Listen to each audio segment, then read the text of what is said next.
the opening day. The Russian government's moves to steer the economy out of the current difficulties are also under the scrutiny of many economists. As a politician, he'll be talking about what is needed to be done at the government level to re-energize the economic sphere of Russia, the economic performance of Russia. But he'll also be as a businessman coming to ask for investment, coming to encouraging investment, to say that Russia is a reliable partner, we have good projects, etc. So he will be both a salesman and a politician. In addition to economic issues, the meeting will also discuss a number of other global challenges, including climate change and food and water security. Leah, CCTV. Not a climate change, but an economic one. China Eastern, one of the country's biggest airlines, has reported losses of more than 10 billion yuan last year. But as Chen Shen reports, China Eastern is just one of many domestic and international carriers who are struggling to survive in a competitive market. China Eastern transported 37 million passengers last year, 5% less than 2007. Companies feeling the pinch from the economic crisis have cut expenses on business travel, meaning more open seats on flights.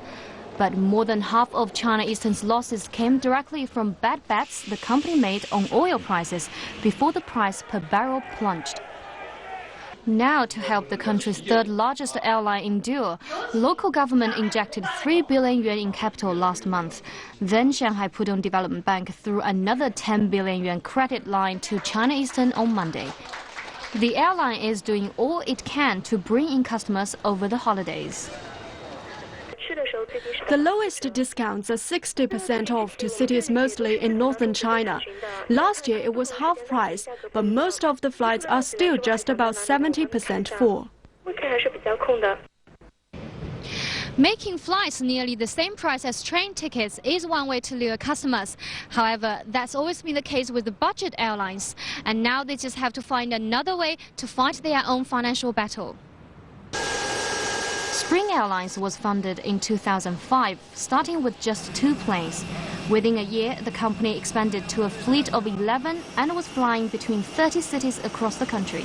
Its pace of development continued into early 2008, but the young airline has shifted to a more conservative policy. Our current strategy is to stick to the domestic market and stick to the 30 routes that we are familiar with. We will add more flights to these routes we've already established, but won't expand too much. Some international airline giants are also paying extra attention to the Chinese market. The world's largest carrier, Delta Airlines, added a new non-stop route from Shanghai to Detroit in June this year, following its merger with Northwest Airlines last October. Delta made 5% of its profit in the Chinese market last year and is planning to double that figure this year by offering a low price on its new route, 4,000 RMB round trip. The Chinese market has to be important to every company in the world because the Chinese, first of all, it's one of the fastest growing economies in the world.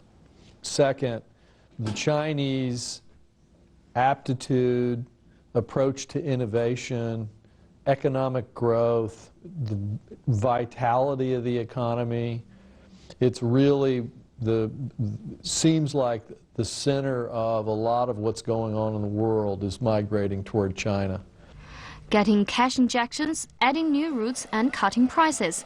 Airlines are relying on these strategies to survive what for some is their harshest winter ever. In the meantime, it means cheaper prices and more open seats for passengers. Chen Xuan, ICS for CCTV.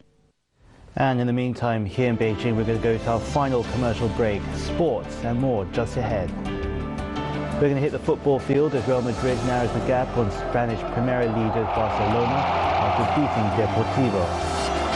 And in tennis action, Switzerland's Roger Federer outplays Thomas Berdych to reach the quarter-finals of the Australian Open. More action also from Melbourne Park. Join us after this break.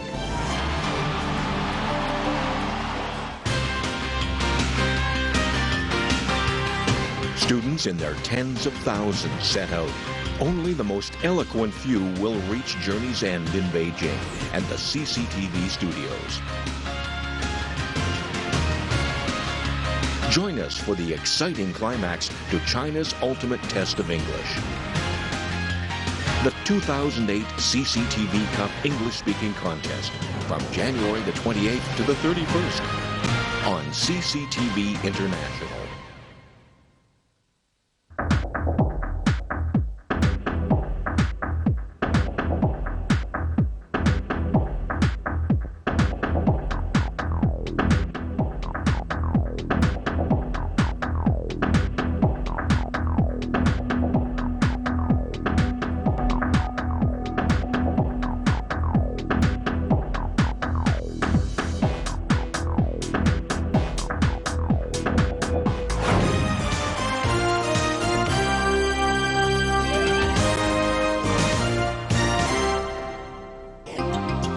The Qinghai-Tibet Rail weave China's amazing structures to awe the world. We've just passed the Totohe Bridge. Antelopes, very nice. Challenge to have built such a railway station. Here behind me is the Lifeline Express. We will see if the environmental changes taken have worked.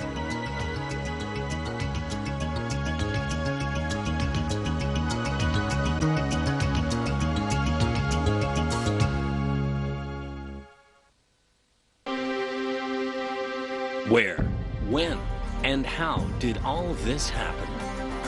What's left? To explore a place fully, you need to navigate through its past. Travelog goes back in time. We'll take you on a tour through China's ancient civilization, from city to historic city. Travel with Travelog, History and Culture Series.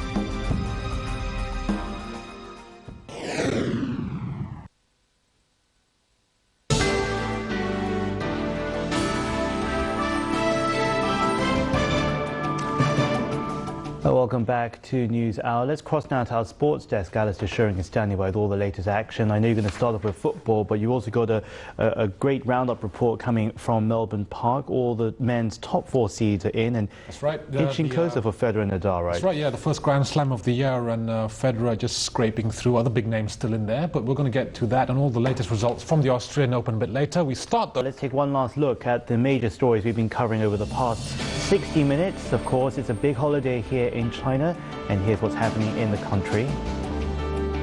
A New Year surprise for locals in the historic city of Jingganshan. President Hu Jintao dropped by to wish them a personal Happy Year of the Ox.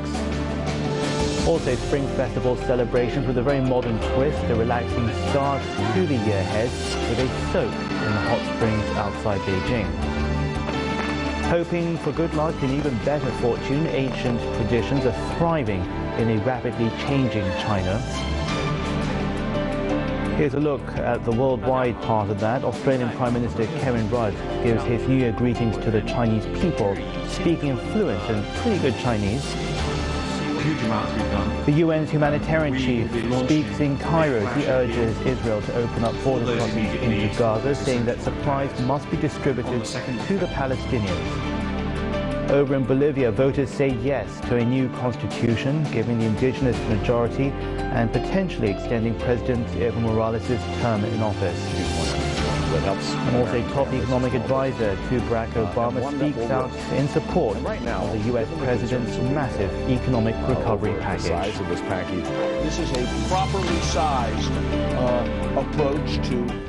Those were the world headlines. That'll do it for now. Enjoy the rest of your days. Coming up to 1 p.m. here in Beijing. Keep watching for the world weather forecast, and also keep watching for some highlights of this Year of the Ox celebration. It's day 1 of the Chinese New Year, and you've been watching News Hour. I'm James Chow.